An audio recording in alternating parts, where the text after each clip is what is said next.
Bon, bienvenue. On est content de vous présenter ce petit atelier, on va dire. N'hésitez pas à participer. On a prévu une présentation très rock, puisque le thème c'était Rock and Cloud, autour de l'observabilité, qui est un des sujets qui me tient particulièrement à cœur. Donc je me représente, je suis Virginie Strobe, je suis le manager de la Digital Factory chez Getlink Eurotunnel et je suis accompagnée de Yannick de Carcadio en majuscule du coup, et donc CTO Google, mais aussi architecte chez Eurotunnel. On n'a même pas fait gaffe. Bon là on vous sert le menu, on va peut-être pas s'éterniser sur cette slide, mais en gros vous allez voir ça va se passer en 7 étapes. On va vous raconter un petit peu comment ça s'est passé chez Getlink. Avant tout, je voudrais qu'on reparle d'observabilité, parce qu'en fait, c'est un mot à la mode, hein, on en resserre beaucoup. Alors, l'observabilité, en fait, finalement, c'est une mesure, alors attention, accrochez-vous, hein, de notre capacité à comprendre et à expliquer n'importe quel état de nos applications. Que cet état soit bizarre ou nouveau, peu importe, on est en capacité d'expliquer ce qui lui arrive. Et pour y parvenir, en fait, ce qu'il faut, c'est être capable de répondre à toutes les questions que vous pouvez vous poser quand il y a un incident. En fait, un incident de production, généralement, ça ressemble un peu à un Cluedo. Qu'est-ce qui s'est passé? Est-ce que c'est là? Non, c'est pas là, c'est peut-être ailleurs. Là, l'idée, c'est d'avoir toutes les informations à un même endroit pour pouvoir répondre aux questions et rapidement. Donc ça, c'est très important et j'aime beaucoup l'idée de donner la voix à une application. Elle est capable de parler et de vous dire où elle a mal. C'est pas de la médecine vétérinaire, hein, c'est plutôt de la médecine humaine, voilà, où finalement elle est capable de parler, de s'exprimer, de dire où elle a mal. Alors ça, je l'ai pas inventé. Je vous ai mis ma petite référence. C'est un livre sur l'observabilité que j'ai lu et qui a porté un peu les travaux qu'on a réalisés chez Getlink. Donc on va commencer. Donc là, on entre un petit peu dans le thème rock. On va commencer par le backstage. On va vous présenter le contexte et les enjeux.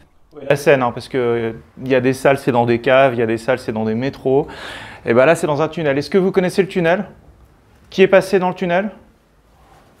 Qui est passé dans le tunnel en voiture? Ouais.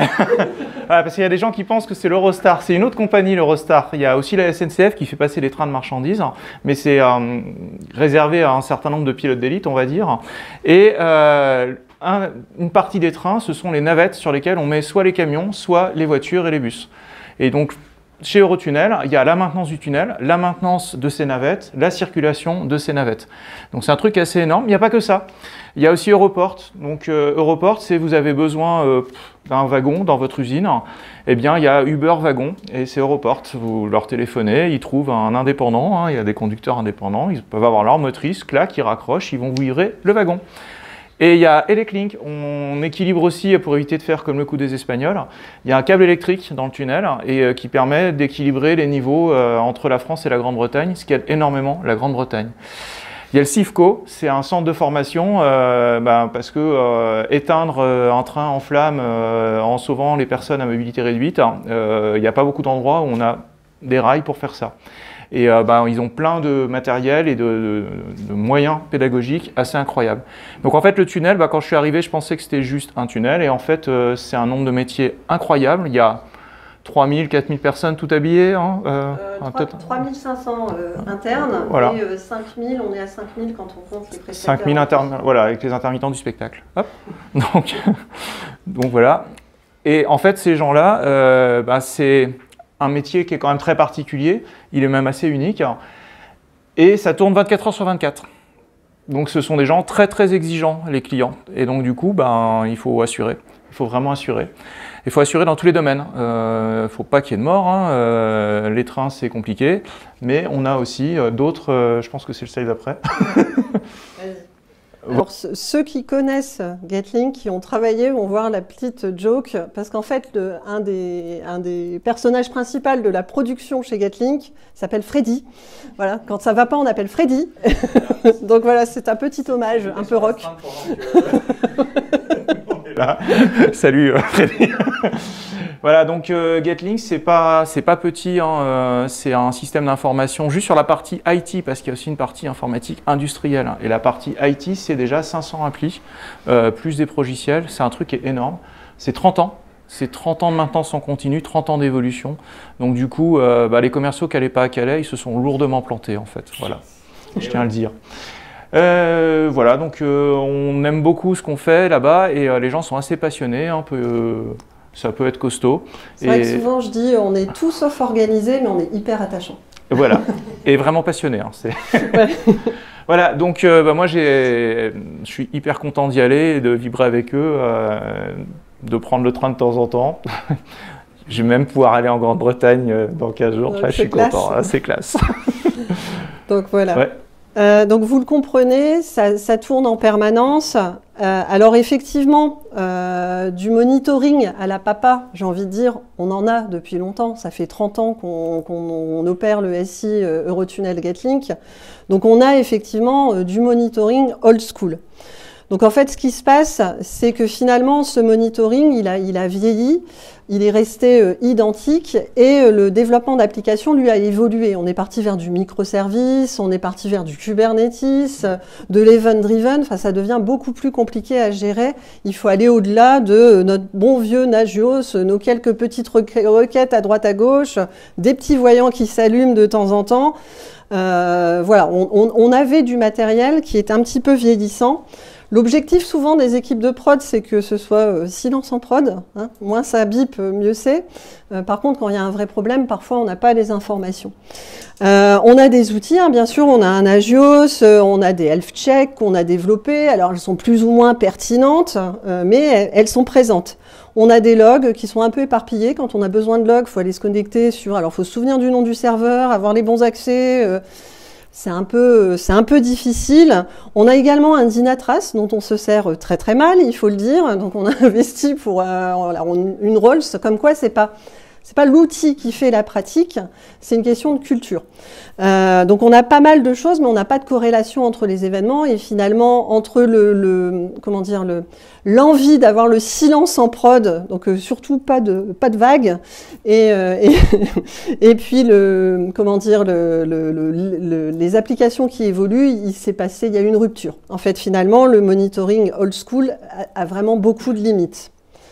Quand j'ai dû faire cette présentation pour Rock and Cloud, j'ai beaucoup pensé au rock et je me suis dit que finalement, l'observabilité, c'est un peu comme si on prenait un vieux groupe de rock, donc notre monitoring Rock and Metrics, voilà le monitoring un peu old school, et puis qu'on essayait de lui faire une tournée revival. Voilà, donc ça a vraiment été l'esprit. C'est vraiment l'esprit qu'on a voulu donner à cette présentation et en y réfléchissant, c'est vrai que c'est l'esprit de l'observabilité. C'est prendre le monitoring et en faire un revival, le rendre beaucoup plus moderne. L'objectif étant bien sûr de toujours monter le son, hein, on est d'accord, et de vibrer avec nos utilisateurs. Donc j'ai eu cette idée, j'ai lu ce super bouquin et je me suis dit, allez, il faut qu'on lance ça chez Getlink. Donc ce qu'il nous fallait au départ, c'était un producteur. Comme tout bon groupe de rock, là, pour relancer notre tournée mondiale, il me fallait un producteur. Finalement, mon producteur, c'est notre DSI, notre CDO. Il me fallait un pitch, en fait, le faire rêver, lui dire, tu vas voir, ça va être merveilleux. Donc le pitch, c'était quoi? C'était pouvoir voir à travers les couches. C'est-à-dire que toutes les couches applicatives, on est capable de se centrer et voir avec une seule jumelle. Enfin voilà, on est capable de zoomer à travers les couches. L'idée aussi que j'ai eue, c'est de lui dire, écoute, on va avoir une seule stack, une seule, globale, pour toutes les applications d'Eurotunnel, c'est-à-dire qu'on en a plus de 500. Le Dynatrace, c'est pour le quartier UP, on va dire, ceux qui ont les moyens de se payer la licence. Voilà. Donc en fait, très peu d'applications sont en capacité d'utiliser le Dynatrace. Là, je l'ai voulu global. Donc ça, c'était l'idée. L'idée, c'était aussi d'avoir des coûts sous contrôle, parce que chez nous, c'est assez important. On parle souvent d'argent, donc il faut maîtriser les coûts. C'est pour ça qu'on s'est dit, on va plutôt partir sur une stack open source. L'idée aussi, c'est de vraiment tout rationaliser, mutualiser, centraliser. C'est vraiment l'idée. Je leur ai vendu aussi une adoption douce, pas de Big Bang, parce que chez nous, on n'aime pas ça. Je suppose que c'est un peu partout pareil, qu'on refait pas tout d'un seul coup, on y va en douceur. Et puis, il me fallait une star pour ma tournée. Et donc, la star, ça a été le shuttle.com, qui était en fait la refonte de notre site vitrine, le frontal commercial du passager. Donc il y avait ce projet, donc je me suis servi de ce projet comme ma star, voilà, pour lancer le business. Donc j'ai gagné le blé. Et donc après, il a fallu choisir le matos. Ramener le matos. Donc je ramène le matos. Bon, du coup, je fais peut-être le pitch sur cette partie-là, oui. Sur la stack open source. Donc finalement, je vous l'ai dit, on voulait maîtriser les coûts. C'était toi normalement, tu dis. Ouais, on devait maîtriser les coûts, donc en fait on est parti sur une stack open source. Comme ça, bon, pas de souci de licence, il n'y a que de l'infra derrière. On a vraiment travaillé pour rationaliser le stockage, pour qu'on n'ait pas des coûts qui s'envolent au niveau stockage. On a travaillé sur les labels, etc. Et puis on s'est focalisé d'abord sur les applications dites modernes, donc les nouveautés. Parce que pour 500 applications, vous doutez bien que tous les ans, on en crée à l'appel. Hein. Donc on a vraiment pris les nouvelles applications qui partaient sur le cloud, bien sûr, et on les a passées à la sauce observabilité. Pour ça, on a créé une librairie Gatling Télémétrie, une seule librairie, une seule stack d'observabilité. Non, je ne vais pas faire la blague, mais je vois Clément qui me regarde. Mais et donc, on les a vraiment équipés. Donc, nos développeurs ont une librairie Gatling Télémétrie qu'il suffit d'adapter à leur code. Derrière, on a des dashboards qui sont des dashboards techniques génériques. Donc, tout le monde a le même. On a également des dashboards un peu plus orientés applicatifs. Tout le monde a le même. Et ils ont la possibilité de créer des dashboards fonctionnel spécifique. C'est-à-dire, il y a du standard, mais vous pouvez faire vos petits trucs particuliers puisque chaque application a ses spécificités, on s'en doute. Et donc, on a également travaillé l'ergonomie. Olivier, c'est un peu plus pour toi. On a travaillé l'ergonomie et le design en essayant de suivre les règles de l'art. Alors, c'était pas toujours évident parce qu'on n'est pas designer, mais bon, on a suivi les conseils pour construire de beaux dashboards. Vas-y, montre ta stack. Alors, vous l'avez compris, hein, il y avait du blé. Mais on ne l'a pas mis dans des licences. On l'a mis... Dans des neurones. Dans des neurones, mais en réalité dans de la culture. Hein. L'astuce, elle est là. Alors, pour ceux qui ne connaissent pas, rapide démonstration. En fait, ça, c'est Grafana dans sa partie configuration. C'est un logiciel qui est gratuit. Donc, du coup, on a mis le blé ailleurs. On a mis 3 autres logiciels gratuits qui s'appellent Loki, Mimir, Tempo. Si vous avez compris ce que sont des logs, donc l'application dit ce qu'elle est en train de faire. Je suis passé par là. Ça va dans Loki. Log, Loki. Il y a des métriques, mesures en bon français. On va pouvoir mettre le nombre de réservations, par exemple. On peut mettre des métriques qui sont la température du processeur, mais on peut aussi mettre des choses plus intéressantes, comme le nombre de clients qui sont en train de cliquer ou ce genre de choses. Métrique, Mimir. Log, Loki, métrique, Mimir. Tempo, trace. C'est quoi une trace? C'est quand quelqu'un a cliqué quelque part, par où il passe. Avec les microservices, il y en a partout. Et donc, l'idée, c'est d'avoir une visualisation de ça. Donc, en fait, là, ce qu'on a fait, c'est qu'on a juste installé ces 3 logiciels. Ça a pris, 2 heures. Et puis, on a mis leur petite configuration dedans. Et maintenant, hop, je vais avoir des métriques. Ah, si, quand même. Je vais avoir des logs. Il n'y en a pas. Je vais avoir des traces. Il n'y en a pas non. J'ai pas d'appli. Alors, on va remercier Yanis au fond de la salle qui voulait se cacher. Yanis est venu faire un stage chez nous et en quelques jours, moins d'un mois, il est passé de 0 à ça. Ok. Le vrai site, il ressemble plutôt à ça. Mais celui-là, c'est nous qui l'avons instrumenté. Alors, ce que je vais faire, c'est que je vais cliquer. Je vais faire des réservations. Alors, je devrais mettre des petites choses, ce serait mieux. Mais là, bon, Yanis, c'est bien, quand on clique, il se passe quelque chose. Et il a bien fait de venir. Pardon. Donc maintenant, on va regarder ce qui se passe. Et normalement... Roulement de tambour. Roulement de tambour. Ça va m'énerver. Bon, je vais quand même aller chercher ma métrique. Alors, vous avez des métriques qui sont arrivées toutes seules et qui sont des trucs de techniciens, pour ceux qui connaissent. Voilà, il y a marqué Note, c'est parce que c'est fait avec Node.js.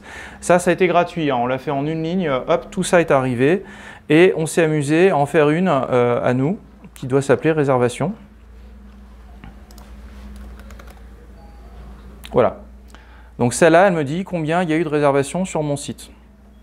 Ok, super. Je vais avoir des traces. Alors, elle est arrivée. Oups, pardon. Elle est arrivée. Je zoome un peu.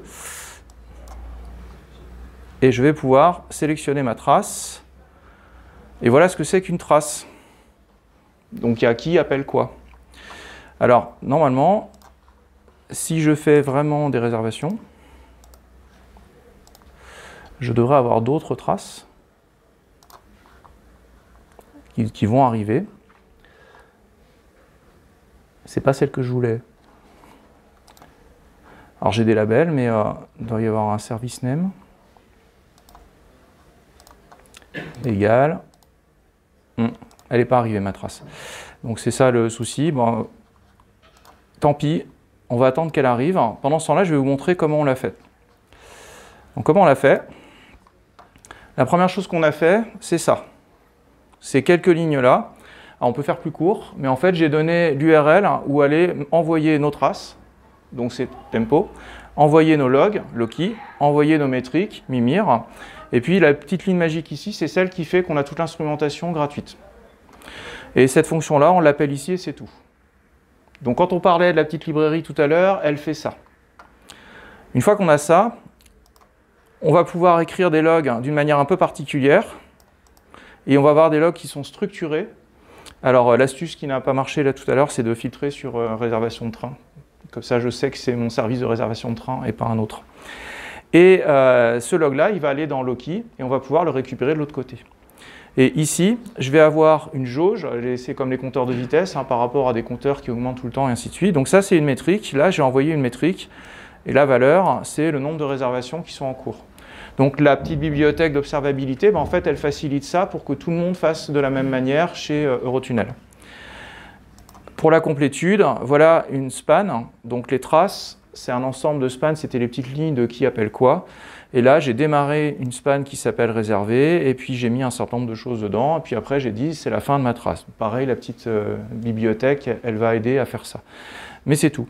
Donc voilà ce que c'est qu'en fait mettre de l'observabilité dans une application. Alors évidemment, il faut savoir quelle métrique je vais mettre, réservation, etc. Qu'est-ce que je vais regarder, comment je vais l'afficher. Et c'est là qu'on va parler de culture. Je vais juste, parce que je suis vraiment vexé.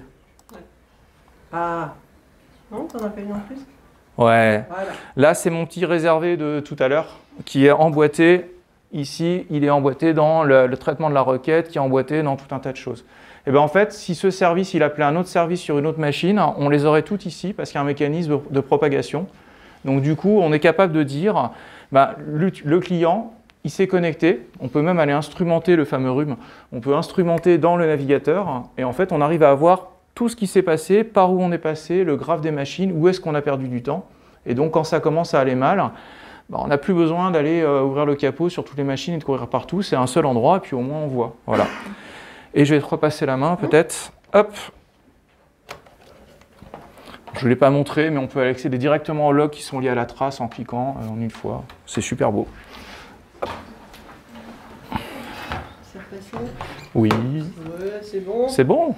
Donc une fois qu'on avait posé notre stack magique, bon, ça nous a quand même pris 3 mois, on pose notre stack magique et donc là, ce qu'il faut, c'est répéter avant la tournée. Donc vraiment reformer le groupe.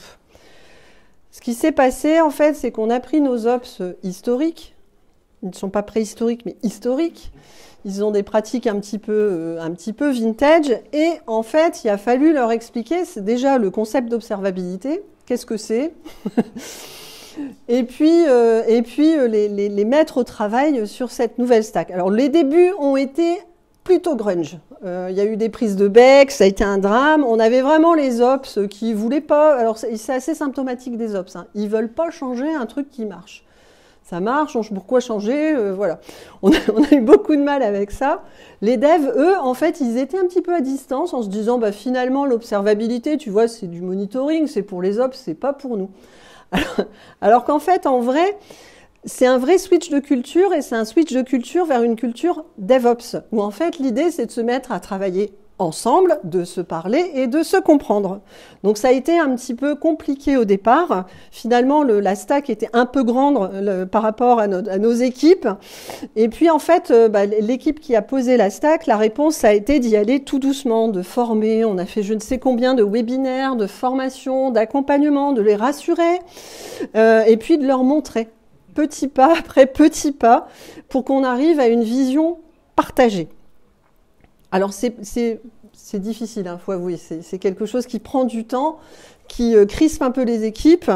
On a d'ailleurs eu quelques crises, et notamment au sein de la Digital Factory, les devs et les ops bossent ensemble. Alors parfois ça frictionne.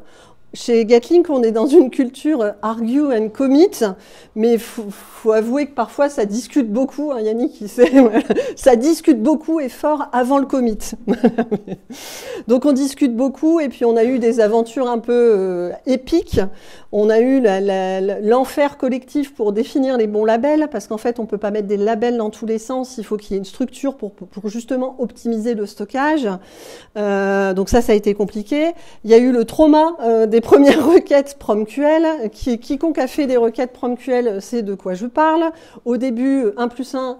Ça fait pas 2.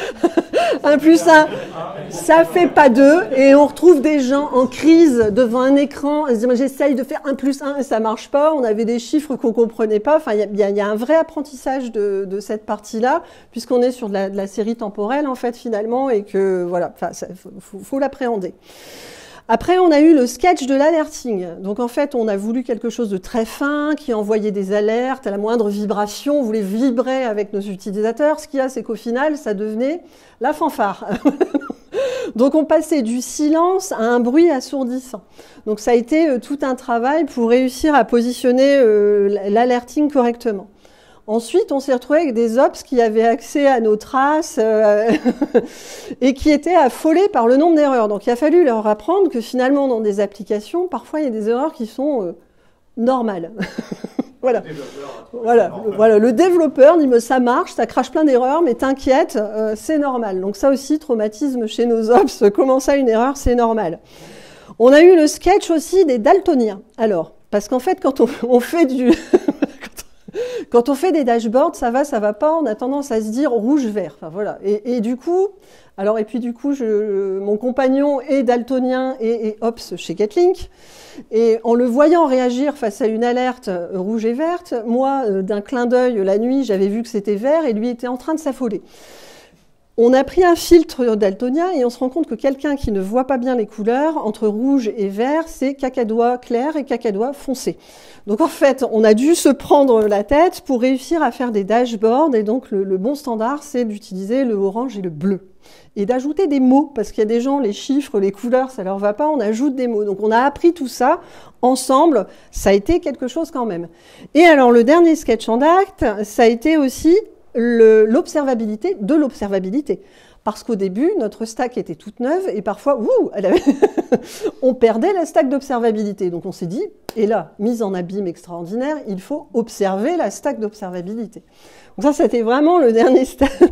Le dernier stade. Bon, après, on avait vraiment une stack dont on était fiers. En version UD, elle est en place et elle fait vibrer la prod. Elle était prête à faire vibrer la prod avec son premier tube.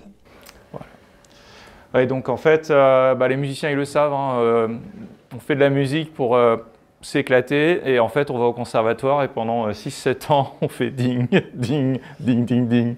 Voilà, donc là c'est un peu ce qui s'est passé et l'observabilité, vous l'avez vu, c'est un univers entier et qui emmène toute l'entreprise. Alors c'est pas grave, là ils étaient prêts, enfin ils étaient prêts et on est parti sur le tube intemporel, je veux bien le tube. Je donne le titre du premier tube quand même parce que c'est plantage sans bruit, déclic majeur. Oui. Vous y penserez pour votre playlist, il faut chercher.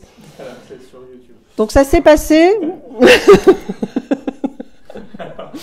Donc du coup, voici le bijou, le site sur lequel on atterrit quand on veut aller réserver quelque chose. Allez, Yanis, presque pareil. Vraiment.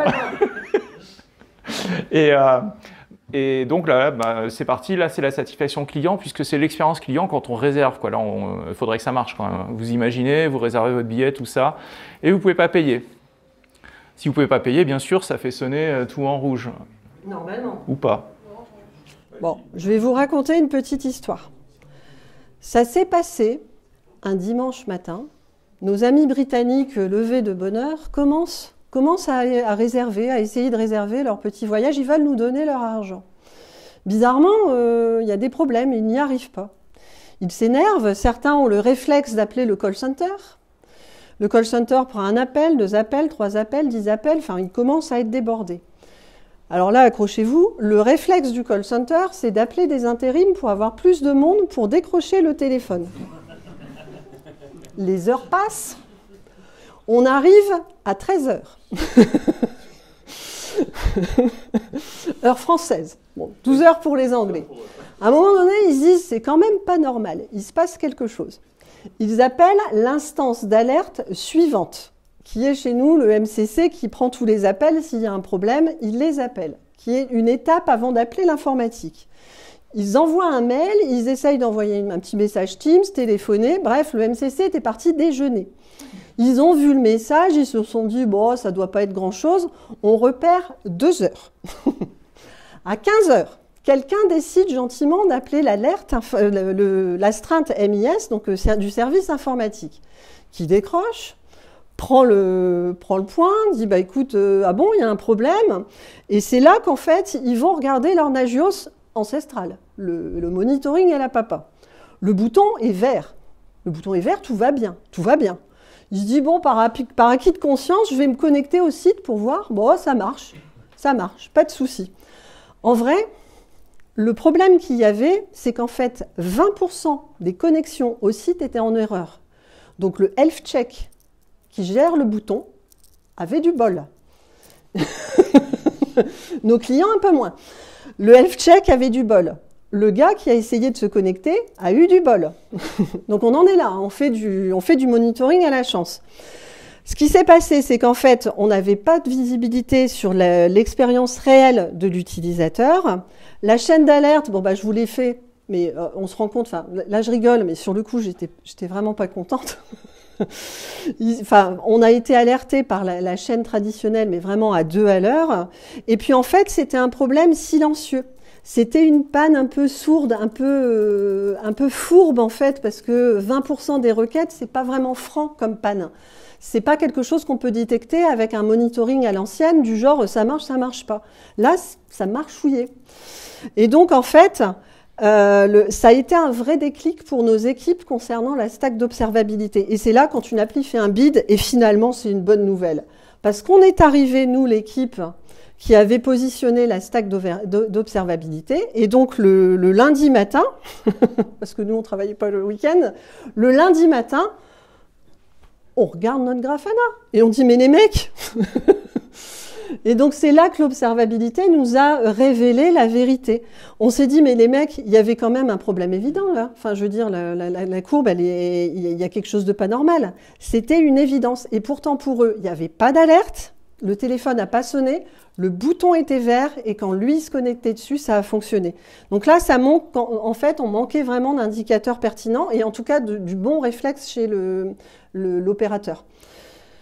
Si on regarde un petit peu plus loin, donc si on remonte dans le temps, grâce à notre stack d'observabilité, je peux voir en amont et me dire, mais en fait, finalement, dès le jeudi, le mercredi ou le jeudi, je crois le jeudi, donc le mercredi, il y avait déjà eu un problème. C'est-à-dire que nos utilisateurs, nos clients, ce n'est même pas des utilisateurs, ce sont des clients, des gens qui veulent payer, avaient déjà eu des problèmes. Par contre, ils avaient, ou ça avait été absorbé, mais la chaîne d'alerte n'était pas remontée. Donc on avait vraiment des clients en souffrance et du monitoring à la papa qui nous disait « tout va bien ». Donc là, on a quand même un vrai souci. Donc c'est là qu'on a réussi à marquer les esprits et à montrer à nos collaborateurs que finalement les indicateurs historiques ne suffisaient plus, qu'il fallait vraiment une vision d'ensemble de ce qui se passait, de ce que vivaient nos clients, qu'on voulait vibrer avec nos utilisateurs. Mais en fait, ce qui a marqué aussi dans les équipes Getlink, c'est qu'au-delà du constat technique, ça avait un réel impact pour nos clients. Si je vous décris le truc, 3 tentatives nécessaires pour réussir à payer. Il faut vraiment s'accrocher. Certains ont contacté le call center, certains ne l'ont pas fait. faut le savoir. Certains sont revenus après l'incident, et on le voit très bien sur la courbe, je vous la montrerai après, et d'autres ne reviendront peut-être jamais. Finalement, est-ce que c'est normal de se servir de nos clients comme système d'alerte? Absolument pas. Et on voit sur nos courbes, donc là c'est le pattern de réservation la semaine en question, on voit le premier incident, en fait, là on voit que le pattern de réservation, il y a eu un creux. On a du bol. Là, pareil, un creux énorme. Par contre, on a une chance, c'est que justement, c'est ce qu'on disait, le tunnel sous la Manche, il est unique. Et c'est une chance parce qu'en fait, les gens voulaient vraiment voyager avec nous. Il n'y avait pas d'autres boutiques voilà, sur laquelle se retourner. Donc en fait, on voit que le pattern de réservation, on récupère le manque après. Ça aurait pu nous coûter très très cher. Parce qu'en fait, finalement, on voit que sur le premier incident, on a perdu 4250 tentatives de réservation. Sur le deuxième événement, 5000. Sur le week-end, bon, je vous donne le chiffre qui avait circulé, on a tout récupéré, mais c'est quelque chose qui était de l'ordre de 400 000 €. C'est pas rien. Pour un bouton qui était vert, le call center qui appelle du renfort et les autres qui étaient partis déjeuner. Ça a vraiment eu un impact au sein des équipes et donc ça nous a vraiment aidé dans le développement de l'observabilité. Cependant, nous étions très contents de notre stack parce qu'en fait, on arrivait avec la preuve que c'était quelque chose de bien, quelque chose qui allait apporter de l'information à Getlink concernant l'état de santé des applications, ce que vivaient les clients, etc. Et mon CDO, m'a dit, alors moi je suis tombée par terre à ce moment-là, il m'a dit, mais moi j'étais dans le noir tout du long. Nous, on a géré la crise, je faisais des rapports le soir expliquant comment ma stack était belle et comment j'avais compris plein de choses. Et en fait, finalement, lui, il m'a dit, j'étais dans le noir tout du long. Il se faisait disputer par la direction et il n'avait pas les infos. Il y a eu un problème de com aussi chez nous. Donc finalement, on n'avait pas d'alerte claire. J'avais la cellule d'incident, la cellule de crise qui émettait des rapports, mais finalement, c'était en sourdine. Et puis, la com, en gros, la com se perdait. On n'était pas efficace sur la com. Donc finalement, j'avais une belle stack qui nous rendait service, mais une équipe de direction qui n'avait pas l'info. Ça passait pas. Donc ce qu'il me fallait, c'était plus que de l'observabilité, ce qu'il me fallait, c'était de la lumière. Et c'est donc là qu'on est arrivé au fameux concert événement. Alors là, ils étaient prêts. Hein. Là, c'est entraîné. Cette fois-ci, c'est le ministère de la Culture. Et donc, on va la faire à l'anglaise avec le Black Friday. Donc, voilà. Magnifique fête qui suit Thanksgiving, où les Américains se félicitent d'avoir quitté l'Europe. On en profite pour faire des soldes. Et donc, énorme campagne de soldes. C'est voilà. La deuxième implémentation. On a changé, on est passé sur Kubernetes. Il y a des gens qui ont fait des trucs incroyables. Et voilà, moins 20%, ouvert à tous, campagne sur 4 jours, les pubs à la télé, vous ne pouvez pas le louper, c'est imprimé sur le sol. Et là, il s'agirait quand même que ça marche. Sérieux. Ouais. Donc là, comme l'équipe que je manage s'est rendu compte que ce qui nous manquait, c'était vraiment de la com, on a pris le lead sur la com. Et donc, on s'est dit, on a le temps du Black Friday pour montrer ce qu'on sait faire, montrer que la stack Kubernetes, elle est là, elle sait réagir, que l'observabilité, elle est là, on est capable de savoir ce qui se passe sur l'infra en temps réel. Et donc, on a mis un petit dispositif en place. Je suis pas experte en com, mais je me suis dit, bon, ce qu'il nous faut, c'est un flash report, 3 éditions par jour, l'essentiel, clair, rapide, facile à comprendre pour les métiers. Paf, un petit machin tranquille qui peuvent comprendre. Et à côté, un canal VIP pour mon CDO et puis pour le gratin, où en fait on va mettre un petit peu plus de technique, on va faire du show, on va faire de la pédagogie pour leur expliquer comment techniquement c'est magnifique ce qu'on est en train de faire. Donc finalement, l'objectif, vous le voyez, c'était d'avoir une vision temps réel et de la partager. Cette vision, nous, on l'avait, mais on était incapable de la partager. Donc on voulait la partager, les rassurer notamment l'équipe commerciale et marketing qui était tout le week-end, enfin, voulait voir les ventes en fait. Donc c'était de les rassurer en même temps, puisqu'ils étaient capables de le voir à partir de notre stack d'observabilité, et puis de créer un vrai lien en fait entre nous, les techniciens, et eux, le métier, qui veulent vendre du booking. Donc on était vraiment sur cette com renforcée, lumière, paf, plein phare sur nos dashboards. Mon seul objectif pendant toute cette partie-là, c'était qu'il voit les dashboards Grafana. Vous voyez les couleurs, ces dashboards avec le fond noir, ils devaient être partout. Ils devaient en rêver la nuit. Enfin, franchement, on les a matraqués. Et du coup, on a créé des rapports métiers un peu particuliers. Parce qu'en fait, j'avais pas encore les métriques sur ce site-là, j'avais pas encore les métriques spécifiques fonctionnelles, métiers, vraiment. Le nombre de réservations, le volume de paiement, ouais. Donc en fait, on a construit ce petit rapport en se disant mais qu'est-ce que quelqu'un du marketing est capable de comprendre de l'informatique? On s'est dit un taux de disponibilité. Mon site est disponible 100% du temps, ça rassure. On s'est dit aussi le nombre d'erreurs. Oh, il y a des erreurs, il n'y en a pas, il n'y a pas d'erreurs. On s'est dit aussi finalement qu'est-ce qu'ils sont capables de comprendre. CPU, RAM, souvent les gens savent à peu près ce que c'est le monitoring à la papa, ça a été tellement répété que finalement ça rassure. On a mis un petit chiffre un peu show-off, c'est le nombre maximum de requêtes, alors je crois que c'est là en 30 secondes, pour montrer qu'il y avait du monde, en fait, finalement. Il y avait vraiment de l'impact. Et aussi, on est allé mettre l'équivalent du tunnel de conversion. 30, non, je crois que c'est en secondes. Ouais, c'est 30 secondes, ouais. Et du coup, on a essayé de reproduire le tunnel de conversion. Donc, le moment où les gens jouent avec les prix, on connaît la requête HTTP. Le moment où les gens essayent de payer, on a la requête HTTP. Le moment où les gens payent, effectivement, là, on sait. Donc, on s'est basé sur des métriques. Voilà, on s'est vraiment basé sur des métriques techniques, finalement, mais qui reflétaient quelque chose que le métier était capable de comprendre. Ils jouent avec les prix, ils sont en train de payer, ils ont payé. Et du coup, ça les rassurait au fur et à mesure. Je vais peut-être vous le montrer. Alors, sur écran géant. Alors, on va voir si j'ai perdu la connexion ou pas. Voilà. En fait, il est là. Cet écran, alors c'est pas l'écran technique qu'utilisait l'équipe SRE, puisqu'en fait, nous, on regarde beaucoup plus de choses. Mais ça aurait été dommage de les noyer dans quelque chose de technique, le nombre de pods, etc. C'était un petit peu dommage. Par contre, on avait toujours dans le flash report, en bas, on mettait un petit point d'orgue, incident, on mettait c'est pas incident, je crois qu'on mettait incident. Mais voilà, pour mettre ce que l'équipe technique avait fait, justement, on a modifié tel élément parce qu'il se passait telle chose. On a vraiment communiqué sur ce que faisait l'équipe SRE. Donc là, vous voyez, c'est ce dashboard-là que je voulais absolument que tout le monde ait tout le week-end dans la tête. Mais on leur a balancé. Je voulais qu'ils en rêvent la nuit. Bon, là, on a du bol, Yannick. On s'était dit, on va assister à un crash en direct. C'est vraiment ce qui se passe. Et parce qu'en fait, Virginie, elle est venue, mais elle a des responsabilités. Et si ça lâche, il va falloir qu'elle rentre en courant pour corriger. Donc, on se réveille. Voilà, j'ai le droit de vous parler. Je suis couverte par Freddy, notre fameux Freddy Mercury de la prod. Il a pris de relais. Mais là, du coup, voilà, ça nous permet d'avoir une vision beaucoup plus simple d'un dashboard SRE orienté métier. Ça nous a permis de gagner des points. Et du coup, je repasse de l'autre côté. Allez, où ma presse, elle est là. Hop. C'est reparti. Voilà, vous voyez, en bas, on mettait toujours les incidents récents. C'est-à-dire que là, le SRE en charge, donc nous, on faisait les 3-8, du coup, il se relayait pour surveiller le cluster.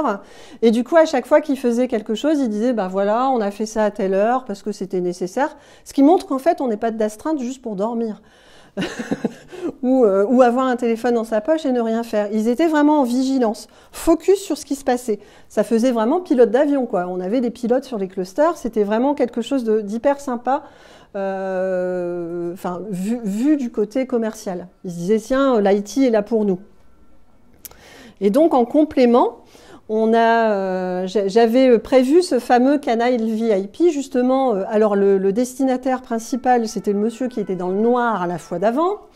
Donc, je voulais vraiment le harceler, mais on avait mis quelques VIP en plus. Donc, celui-là, en fait, c'était vraiment lui parler d'infra, parler vraiment beaucoup plus de ce qui se passait sur le cluster, parler des éléments très techniques et faire de la pédagogie, lui expliquer ce qui se passait sur le cluster avec des mots il reste technique, mais qu'il était capable de comprendre. Donc ça a bien marché. On vulgarisait, ouais. En tout cas, si on lui raconte n'importe quoi, il le comprend vite. Ouais, tout à fait, il comprend vite. Mais là, en fait, il est toujours assez preneur de détails techniques, etc. Donc là, vraiment, ça le... L'infrastructure était passée sur Kubernetes, donc des mécanismes spécifiques qui faisaient que ça allait tenir la charge étaient à l'œuvre. Et donc, c'était l'occasion de montrer où était passé l'argent aussi. Ouais. Tout à fait, parce qu'on avait quand même investi un petit peu pour monter tout ça. Donc voilà, ça lui permettait de le rassurer. Et résultat, suite à ce premier concert événement, ça a vraiment été la standing ovation, parce que les planètes se sont alignées. Non seulement on était là avec la lumière pour montrer ce qu'on faisait, mais en plus, ça a été un succès commercial, puisqu'en fait, c'est la deuxième meilleure journée de vente dans l'histoire d'Eurotunnel. 30 ans. C'est le deuxième plus haut chiffre. Donc vraiment, là, on avait tout bénef. Alors, c'est pas vraiment notre talent, ce sont nos clients. Mais on a eu la chance de cumuler cette communication plutôt efficace avec des résultats commerciaux qui étaient là. Donc, je te laisse... Alors, ouais. Ceux qui le connaissent, c'était une autre époque de sa vie.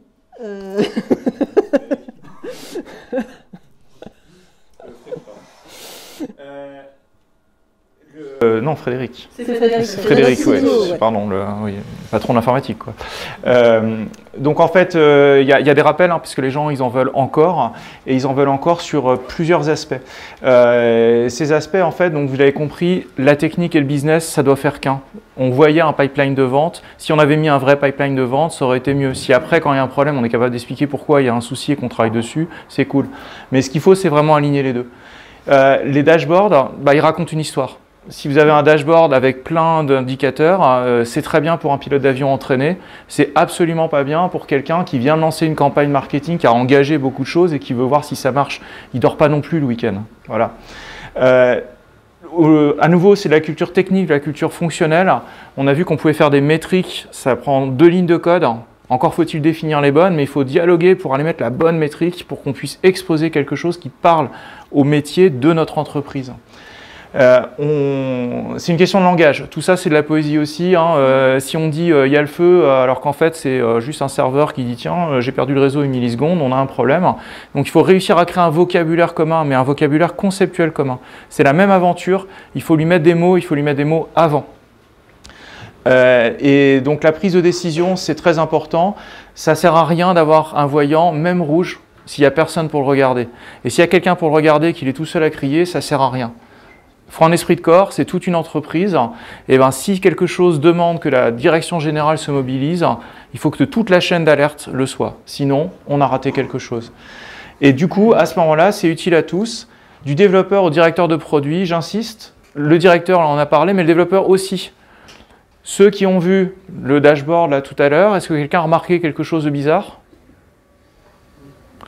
Il y avait plus de paiement que de vente. Il s'est passé quoi? Est-ce que les gens ont essayé de payer 2 fois? Est-ce qu'on leur a pris l'argent 2 fois? Est-ce que c'est un décalage temporel? Moi, je vois ça, je fais j'ai envie d'aller voir le code. Voilà. Donc, ça aide aussi le développeur, à condition de s'intéresser au métier, de se dire tiens, ça ne se passe pas comme c'est prévu dans le scénario. Donc, on va envoyer les danseuses, mais derrière, on va quand même vérifier la technique. Voilà. Donc voilà, il était vraiment à fond, ça lui a bien plu, et ça lui a tellement plu qu'en fait, il nous a demandé de créer un fan club. En fait, il nous a demandé de lancer des équipes, de créer des référents dans chacune de nos BU, parce qu'en fait, on a une centaine de développeurs, une dizaine de BU.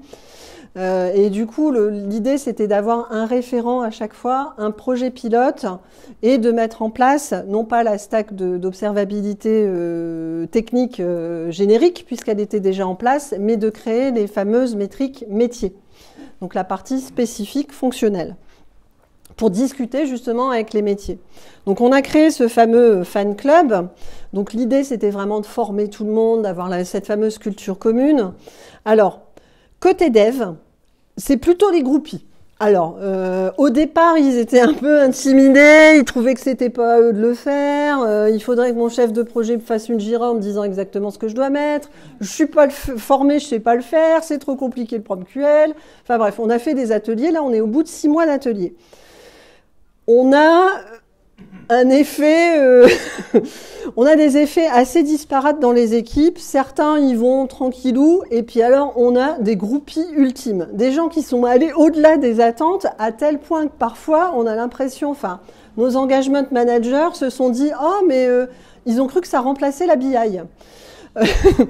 Non, c'est juste qu'en fait, finalement, ils ont fait des rapports avec on est capable de suivre les ventes, de suivre, enfin, des choses hyper pointues sur certaines applications. Ils s'y sont pris à fond. Bon, ça a été tout un bazar pour lancer les équipes et que ça se lance, mais effectivement, certains ont vraiment pris le micro, et puis ce sont nos référents ultimes. Quand on a une question, on leur dit, va voir machin, et du coup, ça se passe super bien. Donc là, c'est vraiment leur tournée. C'est devenu un vrai fan club. Le côté dev, ils ont vraiment pris la balle au rebond et ils sont partis. Côté ops, je te laisse y aller. Alors, donc les ops, il n'y a rien qui change. Alors ils étaient déjà pas mal instrumentés. Vous voyez, ça c'est un dashboard qu'ils ont fait eux. Donc ils ont quand même compris qu'il fallait raconter une histoire. Ils n'ont pas attendu qu'on aille leur dire. Mais les voyants, ils racontent la circulation. Apparemment ici, il y a un problème sur les passagers avec ça. Et donc en fait, ils ont essayé de moderniser et ils ont essayé de récupérer ces recettes. Et moi, ça m'a rappelé une autre histoire, c'est le culte du cargo. Deuxième guerre mondiale, dans le Pacifique, les Américains, Roger, Roger, hop, il y a un avion qui passait, un parachute qui s'ouvrait et plein de riz qui étaient au bout du parachute. Et donc quand les Américains sont partis, il y a des gens qui ont construit des avions, des radios, mais plus vrai que nature, avec des feuilles, des végétaux. Et puis il y a un gars qui s'asseyait, le grand prêtre, et Roger, Roger, et ils attendaient que ça tombe. Donc on a connu cet effet culte du cargo dans l'agilité, on a fait semblant de faire de l'agilité, on a fait des rituels, c'était pas plus agile, mais on y a cru, puis ça marchait pas. Et bien là, c'est un bel exemple de culte du cargo. On a raconté une histoire, mais qu'est-ce qui manque? D'ailleurs, à votre avis, qu'est-ce qui manque? Ah non, s'il vous plaît, vous n'avez pas dormi là. Qu'est-ce qui manque? Qu'est-ce qu'on a dit? On va remettre le slide avant dans les rappels. Alors, comment on communique? Est-ce que la métrique est fonctionnelle? On ne sait pas. On ne sait pas. Elle est un peu. On a des carrés verts. Il y a une gare en France, il y a une gare pour les camions et une gare pour les passagers tourisme. Et donc là, on voit qu'il y a un problème sur le passager, mais lequel? Je ne sais pas. Donc le métier, là, vous ne savez pas si c'est grave ou pas. Et puis ici, vous avez plein de petites choses. Donc nous, on les connaît, les logiciels, donc on commence à comprendre. Alors là, c'est rigolo parce que c'est tous les péages. Vous savez, il y a plein de petites voies de péage et ils les ont tous mis. Donc comme ça, s'il y a un péage qui tombe, hop, ça va être rouge. On saura qu'il y a un péage qui ne va pas. Mais est-ce que ça raconte l'histoire? Pas forcément. Donc en fait, la transformation, elle a commencé parce qu'ils ont compris qu'on pouvait faire quelque chose, ils ont compris qu'il y avait quelque chose à changer, ils ont commencé. Mais maintenant, il faut réussir à engager tout le monde et à dépasser ce culte du cargo. En fait, dans le culte, il y a un truc important, c'est culture. Et vraiment, on insiste. C'est une question de culture, c'est une question d'identité, c'est une question de vibrer ensemble. C'est ça l'observabilité. C'est vrai qu'au départ, je vous avoue, quand j'ai vu ça, alors c'était quelque chose, ils ont mis des post-it, des vrais êtres, je vois Clément qui rit parce que tu les vois, tu les as vécus, des vrais ateliers pour me pondre ça. Alors bon, je vendais de l'observabilité, et sur le coup, j'étais pas contente. Et puis après, un de mes collaborateurs m'a dit, mais tu sais, finalement, ils essayent de faire quelque chose, c'est pas mal. Donc c'est là qu'on a discuté, qu'on s'est dit, en fait, finalement, ils ont compris qu'il y avait un mouvement à lancer et ils le font avec leurs moyens. Le tout, c'est de partir sur cette énergie et de continuer. Mais j'avoue qu'au début, j'étais pas... Pour les développeurs, si on expose des métriques métiers, eux, ils ne seront pas astreints à avoir juste des points verts. Donc, il ne faut surtout pas jeter la pierre aux ops. Ça, c'est le côté dev qui n'a pas fait son taf. Donnez-leur des métriques métiers, ils vont être capables de les visualiser. Et par ailleurs, pour les devs, combien de temps pour faire ça? Faites un devis. Ils l'ont fait plus vite. Donc voilà un peu notre histoire. C'est à cet endroit de l'histoire qu'on est arrivé. Donc on a eu notre tournée événement, pas mal de succès, on engage un mouvement, puisque Gatling c'est le mouvement. Après, l'idée c'est de vous parler un petit peu de notre prochain album, des perspectives qu'on peut avoir. Donc finalement, À quand la fête de la musique, Qui dit culture dit fête de la musique, bien sûr. Donc, en fait, la culture, on a la Pléiade, on a Dinatras. On l'a payé cher. Elle trône à côté de l'Encyclopédie Universalis pour ceux qui l'ont acheté. Donc, mes parents ont fait l'effort d'acheter tout ça. Je ne l'ai pas ouvert. Et dommage. On l'a toujours, on peut encore l'utiliser. On a la culture d'entreprise, et ben en fait c'est cette culture d'entreprise, c'est ce bain de l'entreprise qui est la vraie valeur. C'est ça qui fait que ça va fonctionner. Les gens qui sont sur le terrain, ben, s'il n'y a plus d'informatique, vous inquiétez pas, les trains ils partent quand même. Ils vont réussir. Ben, à nous aussi d'être avec eux, dans la même culture. Et le voyage d'observabilité, ben, c'est comme l'agilité pour ceux qui l'ont vécu. On démarre, on se dit ouais, ça ressemble, etc. Puis à la fin, on est complètement passionné. Effectivement, il y a des gens qui vont même être complètement extrêmes. Et il faut réussir à le faire ensemble. Ça ne sert à rien de faire du thrash metal au moment de Vivaldi. C'était sûrement très très bien, mais ça ne serait pas passé. Donc il faut réussir à y aller tous ensemble. Et c'est cette mise en phase qui est essentielle pour toute propagation culturelle.